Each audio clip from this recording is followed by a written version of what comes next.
Channel 8's Eyewitness News with Ann Taylor and Kohr Harlan. Good evening, everyone, and thanks for joining us for this basketball edition of Eyewitness News tonight. This is the second night local authorities will be hitting the Las Vegas Strip. They are in search of kids who are violating curfew. Vicki Bunzy joins us live now from Las Vegas Boulevard with the latest on the curfew crackdown. Good evening, Vicki. Hi, Kohr. You know, Kohr and Ann, last night alone, 145 citations were handed out to kids down on the Las Vegas Boulevard. Local authorities are busting kids who are breaking curfew. According to police, 5% of the teens who hang out on the Strip are local kids. Now, this is a time when they're coming down to the Strip. They're congregating down here because this is spring break. Of course, this is a time when schools around the area are out, and kids are coming down here looking for a party. What's happening is teens are getting in fights, they're littering, and they're creating traffic problems. 3 dozen Metro police officers and highway patrol officers will be out during the evening hours. Now, let's remember that curfew is at 9 p.m. and they will be out cruising the streets until about 3 in the morning. They will be checking for IDs, looking for anyone under the age of 18 who is not accompanied by an adult. The message they're sending out is a swift one, and one that really ultimately lies up to the parents. If kids are busted, this could be a maximum fine of $500. So, again, the message they're sending out is a swift one. They don't want kids under the age of 18 down here on the Strip because basically too many problems. Reporting live from Las Vegas Boulevard, I'm Vicki Bunzy. Now back to you, Kohr and Ann. Vicki, we got the results from the first night's worth of this. Any indication what the kids were doing? Any alcohol, drugs, or anything like that found on them when they were picked up last night?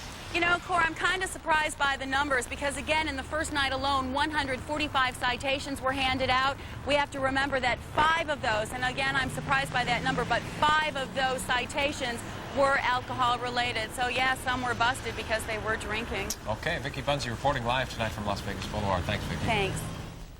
Metro detectives are back where they started after meeting with 2 men who say they saw the shooting death of Tupac Shakur.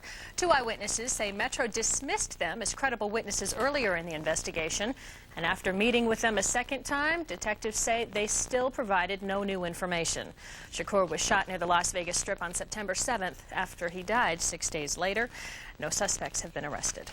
Teenage female recruits in El Dorado High School's ROTC program say one of their instructors has sexually harassed them. 60-year-old Alfred Jeff Felton, who is also a retired naval officer, is charged with annoyance of a minor and open and gross lewdness. The school police spokesman says such charges would stem from inappropriate touching. Felton was removed from his post in the school in February, 3 weeks after more than a dozen female recruits complained about Felton's behavior to the school district. Memorial services are scheduled Sunday for 2 girls who died tragically in a fire. 4-year-old Angelica Santiago and her 8-year-old sister Marie were killed when a fire swept through their home early Tuesday morning. The loss has devastated the Santiago family and left them in need of food, clothing, and housing.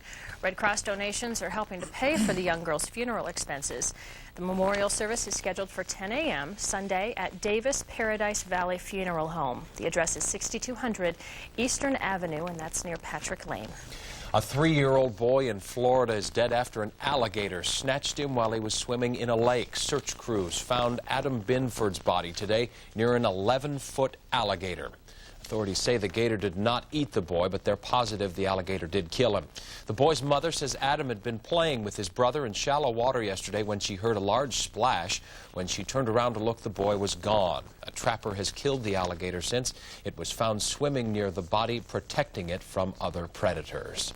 In Michigan, a 4-year-old girl survived a terrible accident. The girl got in her mother's station wagon and slipped it into reverse. Panicking, she tried to get out of the moving car, but the door knocked her under the car. The vehicle ran over her head, but amazingly, this young girl only ended up with just a few scrapes and bruises. Wow, that is very lucky. Another accident to tell you about, this one out in St. Louis. 3 other children in St. Louis did not survive a car accident there, and 18 other people were also injured. Police say a minivan packed with 9 adults and 12 children ran up a highway embankment last night and overturned. The minivan is only supposed to seat 8 people. Police say everyone in the van was related, and they were apparently returning home from a family function. A cloud of hydrochloric acid was released from El Cajon, California accidentally last night. Residents were told to stay indoors and to keep their air conditioners turned off. The cloud was released when a line containing the acid broke at the Arrowhead Industrial Water Complex. The cloud was expected to dissipate in about 4 hours last night. Hydrochloric acid is highly corrosive. There have been no reports of injuries so far. Negotiators for American Airlines and 2 unions representing pilots are talking today. They're trying to nail down the details of a proposed contract. The sticking point? Who will fly the jets that American plans to buy for its commuter airplanes? They'll be called American Eagle. What this ends up doing as an attempt to compromise is allow vertical mobility for the current American Eagle pilot and give him access to the American Airlines list. American pilots are worried American Eagle pilots could take over their positions as region jet captains. The president of the Allied Pilots Union says the 2 unions have reached a tentative agreement. No details on that agreement have yet been provided. 14 years after a Korean Airlines plane was shot down by the Soviet Union, the family of a woman killed on that flight has wrapped up its legal case against the airline.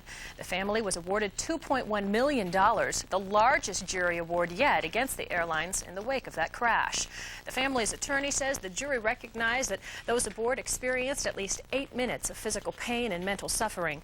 None of the bodies of the 269 passengers and crew members were ever recovered.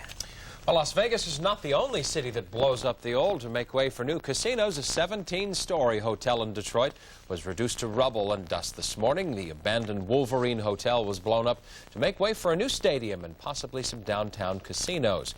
Organizers hope that today's blast causes the dreams of a better downtown Detroit to explode into reality. We've seen that. It's always something to see the dust fly up. Everyone gets excited. Well, it may be millions of miles away, but NASA is trying to bring it just a little bit closer to home. Coming up, we'll tell you how scientists plan to give us a closer look at the Hale-Bopp comet. And we'll show you the next wave in cyberspace, artificial intelligence on the internet that's tending to your business.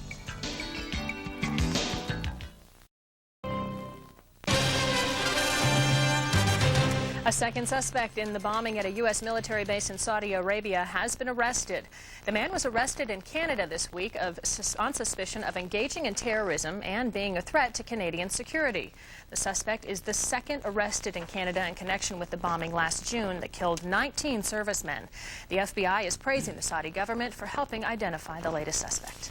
There could be trouble for prosecutors in the Oklahoma City bombing case. A report in the Los Angeles Times says that the FBI crime lab made scientifically unsound conclusions regarding evidence in the Oklahoma City bombing.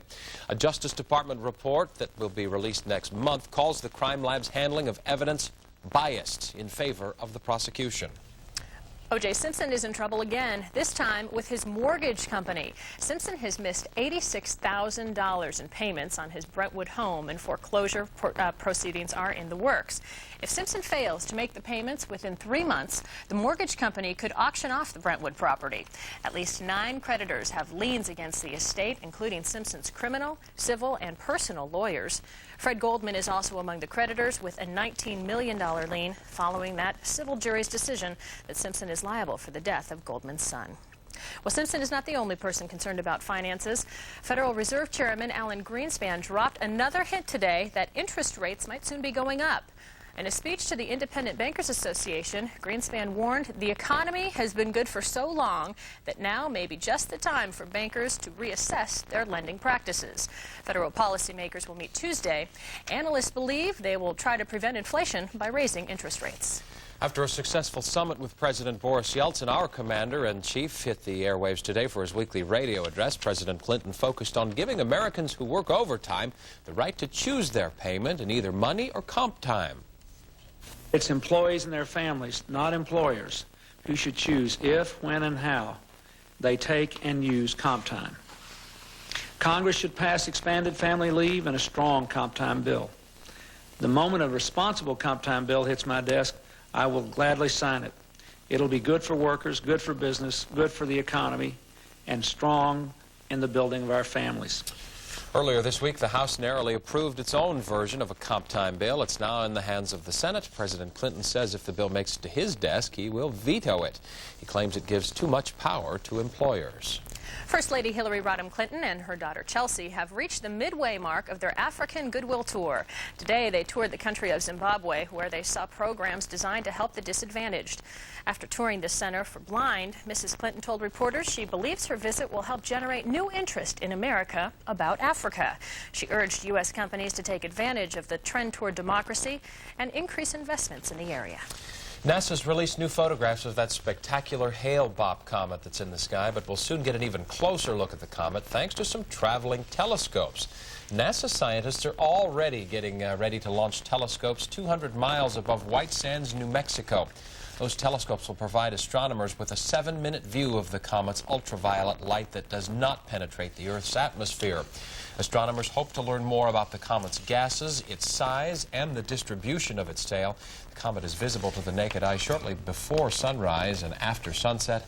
Hale-Bopp is 4 times the diameter of the famous Halley's Comet, and it's a spectacular sight to see. You've seen it. I haven't been up in the middle of the night, and you can actually see it up there in the northeastern sky. It's incredible to look at. Yeah. Unfortunately, today we had a little cloud cover that kept us from seeing just about anything in the sky. Bob Jesbolt's here with our forecast. Bob?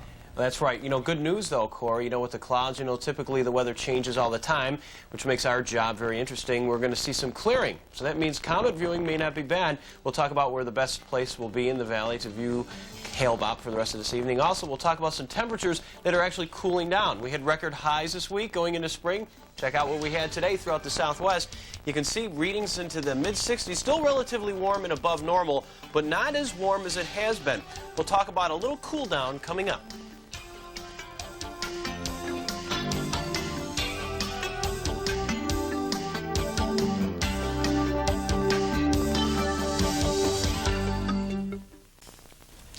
Well, things aren't looking too swell this Saturday, and folks in Australia, this is Cyclone Justin. 75-mile-per-hour winds created massive damage and heavy erosion near the beaches there in Australia.